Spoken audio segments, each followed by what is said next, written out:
The modeling suggested that about 20 million Africans would die within 6 months. The choice was fold your arms and let 20 million deaths occur, or you fight.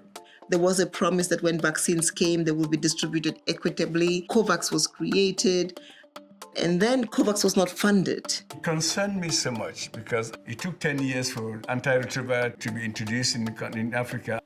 India had been assigned the production of this vaccine for Africa, and we saw the red lights flashing. We saw that we were on our own.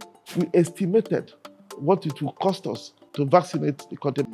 You know what's going to happen here, don't you? Europe was not letting vaccines get out of Europe. The US was not letting vaccines get out of the US. It was very clear that early on that was all going to be nationalism. It's no longer sharp elbows now. Everybody's got their knuckles thumping on the table.